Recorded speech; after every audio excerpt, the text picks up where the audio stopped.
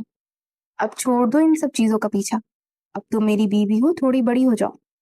ایما نے خفگی سے اپنا منہ موڑ لیا اور جان سے نظریں چرا لی۔ سیان نے مسکراتے ہوئے اپنے تکیے کے نیچے سے ایک انتہائی خوبصورت اور مخملی ڈبی نکالی اور اسے کھول کر ایما کے سامنے کیا۔ اس میں سونے کی انتہائی چمکدار اور نازک سی چین تھی، جس کے درمیان میں ایک ڈائمنڈ کا خوبصورت سا ہارٹ بنا ہوا تھا۔ ایما وہ ہار دیکھ کر خوشی سے دنگ رہ گئی۔ سیان نے فوراً سے خود آگے بڑھ کر ایما کو پہنایا اور وہ چین ایما کے نازک گلے میں پہنا دی اور پھر ڈائمنڈ کے ہارٹ کی طرف اشارہ کرتے ہوئے بولا، اسے کلک کرو۔ ایما نے ڈرتے ڈرتے اپنے ہاتھ پیچھے کھینچ لیا اور برجستہ بولی، نہیں نہیں، یہ تو ٹوٹ جائے گا نا، اتنا نازک سا ہے۔ زیان نے مسکراتے اس کا ہاتھ پکڑا اور اس کی انگلی سے اس کے ہارٹ کو دبایا۔ ہارٹ ایک دم سے دو حصوں میں بٹ گیا اور ایما نے گھبرا کر رو دینے والے انداز میں کہا، ہائے اللہ، میں نے تو کہا تھا نا یہ ٹوٹ جائے گا، تم نے میرا گفٹ بھی توڑ دیا۔ زیان نے اس کا چہرہ اوپر کیا اور اس ٹوٹے ہوئے ہارٹ کے دونوں حصوں کی طرف اشارہ کیا، جس کے ایک حصے پر ایما کے نام کا پہلا حرف تھا ای اور دوسرے حصے پر زان کے نام کا پہلا حرف زیڈ بہت خوبصورتی سے کندھا تھا۔ ایما اپنے اور زان کے نام کے ان حروف کو دیکھ کر روتی ہوئی آنکھوں کے ساتھ ایک دم سے مسکرا پڑی۔ اسے وہ تحفہ دنیا کی ہر چیز سے زیادہ قیمتی لگا۔ ویسے ہی سب کچھ اتنا اچانک ہوا، آپ کو موقع کیسے ملا یہ سب خریدنے کا؟ ایما نے فوراً سے سوال داغا۔ ویسے تو اتنی معصوم نہیں ہوں جتنا میں سمجھتا ہوں، بڑے چلاک۔ رضیان نے یہ کہتے اسے اپنے پاس کیا کہا، اسی لیے کیونکہ میں تمہیں کب سے پسند کرتا تھا، لیکن بس کہہ نہیں پا رہا تھا۔ یہ خود اپنے دل کی بات سے انجان تھا اور یہ تحفہ کب سے چھپا کر رکھا تھا۔ آج نکاح کی صورت میں یہ سب پر انمول بن گیا ہے۔ رضیان نے ایما کے آنسو صاف کیے اور اسے محبت سے اپنے اور بھی قریب کر لیا۔ ایما کے لیے سب کچھ بہت ہی زیادہ نیا اور دل فریب تھا۔ وہ بس دیکھتی رہ گئی۔ زیان کا پیار بھرا اور نرم انداز ایما کے دل میں ہمیشہ کے لیے سما گیا۔ اس نے ایما کو مکمل طور پر زیان کی محبت کے سحر میں گرفتار کر دیا اور وہ دونوں ایک دوسرے پر محبت کی برسات بڑی دیوانگی سے نچھاور کر رہے تھے۔ رات کا ایک ایک پل، ایک ایک لمحہ ان کی شدت عشق کا گواہ بن گیا تھا۔ اگلی صبح شاہ ویلی میں سورج کی کرنیں ایک نئی اور پرسکون خوشی لے کر ابھری تھی۔ ناشتے کی میز پر آج ایک الگ ہی رونق تھی، جہاں گھر کے تمام بڑے اور بچے جمع تھے۔ شگفتہ بیگم سب کو گرم گرم ناشتہ پیش کرنے میں مگن تھی۔ اتنے میں زیان اور ایما بھی سیڑھیاں اترتے لاؤنج میں داخل ہوئے۔ ایما کے چہرے پر میٹھی سی مسکراہٹ تھی اور زیان کا روایتی سنجیدہ چہرہ بھی آج کافی نرم اور خوشگوار لگ رہا تھا۔ ان دونوں کو ایک ساتھ ہنستا مسکراتا دیکھ سب بڑوں کے چہروں پر طمانینت آ گئی تھی۔ دادا جان نے مسکراتے ہوئے ان دونوں کو اپنے پاس بٹھایا اور ڈھیروں دعائیں دی۔ دادا جان نے ناشتے کی میز پر سب کی توجہ اپنی جانب مبذول کروائی اور انتہائی خوشگوار لہجے میں بولے، چلو بھائی، سب جلدی جلدی ناشتہ ختم کرو اور نکاح کی تیاریوں میں لگ جاؤ۔ میں نے قاضی صاحب کو بلوا دیا ہے، اسے کچھ دیر میں ارحم اور قول کا نکاح ہوگا۔ دادا جان کے اس اعلان پر ہال میں خوشی کی لہر دوڑ گئی۔ شگفتہ بیگم نے جلدی سے کہا، اللہ میرے بچوں کو ہے بری نظر سے بچائے، اور ہاں، میں نے نیرما اور ابراہیم کو بھی ان کے گھر والوں سمیت آج رات کے ولیمے کی دعوت بھی دی ہے۔ وہ لوگ بھی بس دوپہر تک یہاں پہنچ ہی رہے ہوں گے۔ دادا جان نے خوشی سے سر ہلایا اور بولے، یہ تو بہت اچھی بات ہے، آج رات ہماری حویلی کی ساری خوشیاں ایک ساتھ جمع ہوں گی۔ چلو جلدی سے سب تیار ہو جاؤ۔ ناشتے کے فوراً بعد حویلی کے میں ایک بار پھر سے شادی کی میٹھی سی باغم باغ شروع ہو چکی تھی۔ کنول کو اس کی ماں اور تائی نے مل کر انتہائی سادگی کی مگر بے پناہ خوبصورتی کے ساتھ تیار کیا۔ کچھ ہی دیر میں قاضی صاحب بھی تشریف لے آئے اور پورے خاندان کی موجودگی میں ارحم اور کنول کا نکاح پڑھا دیا گیا۔ قبول ہے کہ ان تین الفاظ نے کنول کے دل کے سارے دکھوں کو ہمیشہ کے لیے دھواں دو دیا تھا اور ارحم کی آنکھوں میں اس کے لیے موجود سچا مان اس کی سب سے بڑی جیت تھی۔ نکاح کے فوراً بعد روحاب شاہ خان کی بیگم نے آگے بڑھ کر اپنی بیٹی کا ماتھا چوما اور نم آنکھوں سے اسے دعائیں دی، اللہ میری بیٹی کا نصیب بہت ہی روشن رکھے، تم دونوں کی جوڑی بھی سلامت رہے۔ ضریاب شاہ نے بھی اپنے بیٹے کو گلے لگایا اور اسے کنول کا ہمیشہ خیال رکھنے کی تلقین کی۔